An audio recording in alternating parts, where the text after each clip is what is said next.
tonight's investigation begins with a mystery that no one saw coming. For months, rumors swirled quietly in the background, strange whispers, unexplained disappearances, and a relationship that looked perfect from the outside but was cracking beneath the surface. And then, the revelation dropped. A secret pregnancy, a hidden connection, and a trail of evidence that leads straight into the heart of a carefully constructed public image. What starts as a simple question, why was she hiding this, quickly spirals into a maze of concealed identities, power plays, encrypted messages, and a newborn whose existence threatens to expose everything. Tonight, we dissect the case of Erika Kirk, the woman who built a reputation of purity and perfection, only for investigators to discover a truth far darker, far more complicated, and far more dangerous than anyone imagined. Death-me. This story only gets deeper from here. Before we begin, remember to like, share, and subscribe. Tell me in the comments where you're watching from and let me know your thoughts as this story unfolds. Because you're about to hear one of the most shocking scandal cases I've ever covered. To understand the gravity of this case, we need to start with the central figure Charlie Kirk, a man whose influence extended far beyond the public eye. Charlie was a prominent public figure known for his ambitious projects and powerful connections. To the world, he was charismatic, articulate, and always in control, a master at shaping perception. But behind the headlines and carefully curated appearances, there were whispers, questions about finances, mysterious dealings, and relationships that didn't always match the story he told the public. Friends and colleagues describe him as brilliant yet enigmatic. Someone capable of inspiring loyalty, but also someone whose life attracted scrutiny, speculation, and, inevitably, controversy. Charlie's death sudden, shocking, and surrounded by unanswered questions became the catalyst for a storm of online investigation. Conspiracy theories and the unraveling of hidden layers that had been carefully kept out of public view. Understanding him is the first step to understanding everything that followed. Now, let's turn our attention to Erika Kirk, the woman at the center of a whirlwind of public attention and online speculation. Erika, a private yet high-profile figure, was known for her grace, intelligence, and dedication to her family. Outwardly, she appeared poised and composed, maintaining a perfect balance between public appearances and personal life. But as the story unfolds, it becomes clear that the life she projected to the world was only part of the truth. Those close to her describe Erika as deeply caring, fiercely loyal, and unflinchingly private. Yet, in the weeks following Charlie's death, her world shifted dramatically.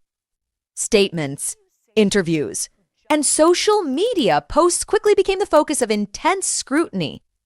Every word, every gesture was dissected by an audience eager to understand what really happened and what it meant for the mystery at the heart of this case. Erika's story is more than just a tale of grief and loss. It's a story about secrecy, perception, and the fragile line between public life and private reality. Understanding Erika is crucial to piecing together the larger puzzle. The story truly began to capture public attention when whispers started circulating online about a possible pregnancy. These rumors weren't grounded in verified announcements. They were born from social media posts, photos taken out of context, and a rapid chain of speculation. Viewers dissected every interview, every public appearance, and every social media update. A single statement, a photograph, or even a gesture could be twisted into proof that something unusual was happening. Overnight, forums, Twitter threads, and YouTube comment sections exploded with questions. Was she pregnant? When did this happen? How could the timeline even make sense? The nature of viral speculation is simple: contradictions, ambiguity, and incomplete information are magnified, exaggerated, and shared at lightning speed. Suddenly, what started as private grief transformed into a public spectacle. Rumors spread faster than facts, and soon every new post or appearance was scrutinized as if it were evidenced in a courtroom. In truth, the pregnancy rumor became less about verified events and more about the perception of mystery, secrecy, and the human fascination with untold stories. For online audiences, the question wasn't just if it was why, and that curiosity would only deepen as the case unfolded. To make sense of the online speculation, we need to examine the timeline carefully step by step. This is where clarity, or the lack thereof, fuels so much intrigue. Charlie's death shocked the public. It was sudden, unexpected, and left countless questions in its wake. Soon after, whispers of a possible pregnancy emerged, raising eyebrows about timing and sequence.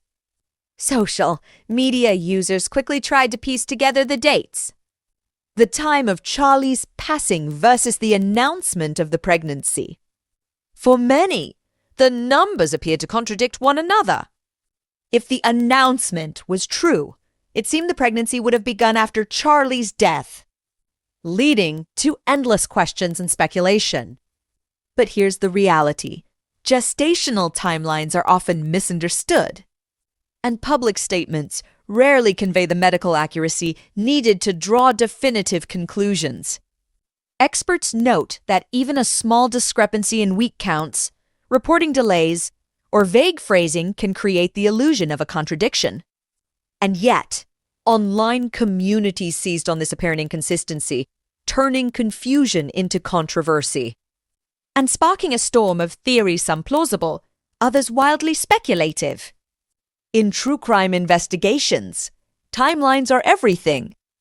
They anchor facts, expose contradictions, and highlight what remains unverified. In this case, the timeline didn't prove wrongdoing, but it did provide fertile ground for questions, discussion, and viral speculation. In the weeks following the viral speculation, Erica addressed the public directly, offering insight into her life, her grief, and her perspective on the swirling rumors. She spoke candidly about her family, the challenges of loss, and the desire to move forward while honoring Charlie's memory. Every interview, every statement, and every social media post was dissected by audiences searching for hidden meaning or evidence of the narrative they wanted to see. Erica also acknowledged the intense scrutiny she faced, emphasizing the personal and emotional nature of her experiences. She highlighted her commitment to her children, her grief, and the importance of focusing on verified information rather than unsubstantiated rumors. Her statements, measured and careful, provided clarity but also left room for interpretation, which fueled further speculation online. From a true crime perspective, public statements are often double-edged. They can humanize a person, shed light on motivations, and provide factual clarity, but they can also be misinterpreted, taken out of context, or amplified by social media narratives. In this case, Erica's words offered transparency, but the public's fascination with timelines and perceived inconsistencies ensured that speculation would continue, setting the stage for deeper investigation. As soon as rumors began circulating, social media became a wildfire of speculation.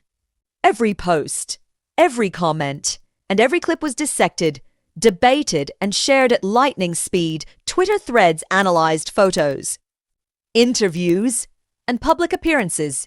Instagram posts were examined frame by frame. YouTube commentary channels added layers of theory, interpretation, and dramatic narrative. What started as a quiet, private story exploded into a viral spectacle.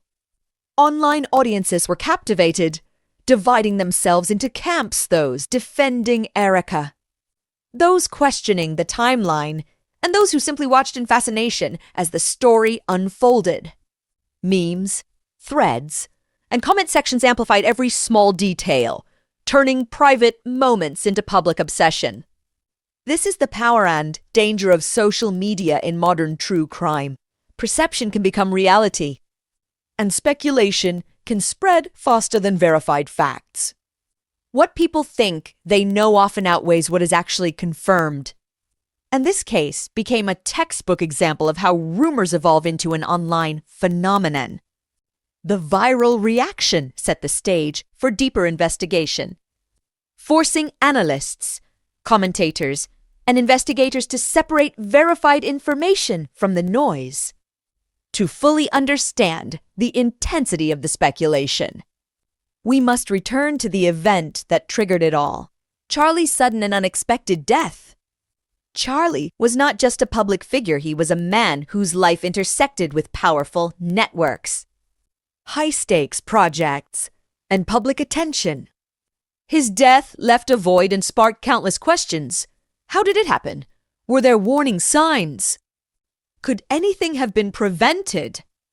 In the wake of his passing, investigators and journalists began examining the circumstances surrounding his life, work, and final days. Questions arose about timelines, relationships, and the decisions made in his final months. While no definitive evidence suggested foul play in the publicly available information, the suddenness of his death created fertile ground for online speculation, rumor, and conspiracy theories. For true crime enthusiasts, the combination of public scrutiny, unresolved questions, and social media amplification creates a compelling narrative. This isn't just a story about loss, it's a case study in how tragedy, mystery, and perception converge to create an enduring public fascination. Understanding Charlie's death is essential to understanding the environment that allowed rumors to flourish and why every detail, real or imagined, was analyzed with such intensity. Beyond the facts, the true crime element lies in understanding human behavior, both the subjects of the story and the public observing it. First, consider grief. Losing a loved one suddenly can trigger behaviors that seem unusual to outsiders. Public figures, especially, must navigate private emotion under the microscope of social media. Every gesture, statement, or appearance is interpreted and often misinterpreted, creating a perception of inconsistency or secrecy. Next, the psychology of speculation. Humans are wired to seek patterns and explanations. When timelines appear contradictory or information is missing, the mind fills in the gaps, sometimes with extreme theories. Online communities amplify this effect, turning conjecture into viral evidence that feels real. Finally, the parasocial effect. Audiences form one-sided relationships with public figures, feeling as though they know them personally. This can make minor behaviors seem meaningful or suspicious. Combined with the pressure of public scrutiny, the emotional and social dynamics create an environment where rumors thrive, regardless of actual facts. In true crime analysis, understanding these psychological layers is as critical as examining the timeline or statements. They explain why stories explode online, why public judgment can be harsh, and why perception sometimes overtakes reality. At this day, it's crucial to separate fact from conjecture, especially in a story fueled by social media and public speculation. Confirmed. Charlie's passing and the dates surrounding it are public record. Erika's statements about her personal experiences, grief, and family life are documented through interviews and social media posts. The timeline inconsistencies that sparked discussion are observable and verifiable. Speculation. Any claims about secret relationships, motivations, or alleged improprieties have no verified evidence. Assumptions about pregnancy timing or intentions remain unconfirmed. Conspiracy theories circulating online are largely opinion-based and not substantiated by facts. In true crime investigation, distinguishing between verified evidence and speculation is critical. Facts anchor the story, while speculation can provide context, but it should never be presented as proof. As the story stands today, certain facts are clear, while many questions remain unanswered. Charlie's passing is fully documented, and Erica continues to navigate her public and private life under intense scrutiny. She has shared statements addressing the timeline and her personal circumstances, emphasizing her commitment to her family and the importance of focusing on verified information. Online speculation continues to circulate, but no credible evidence has emerged to confirm the rumors that initially sparked the viral attention. Investigators, journalists, and commentators alike emphasize the need to separate verified facts from online conjecture. For those following the case, it remains a story of public fascination, a reminder of how tragedy, perception, and social media converge. And while the questions linger, the confirmed facts provide the foundation for understanding the true scope of this narrative. And that brings us to the end of today's investigation into the tangled web of rumors, timelines, and unanswered questions surrounding this case. While much remains uncertain, understanding the facts and separating them from speculation helps us make sense of the story and the public fascination it has sparked. I'm Detective B, if you're fascinated by real life, mysteries, and criminal investigations. Tap like, subscribe, and share your opinion in the comments. I'd love to know where you're watching from and what you think about today's case. Make sure to subscribe and turn on the notification bell so you never miss a new episode. Until next time, stay curious, stay vigilant, and remember, in true crime, the line between fact and perception is often thinner than we realize.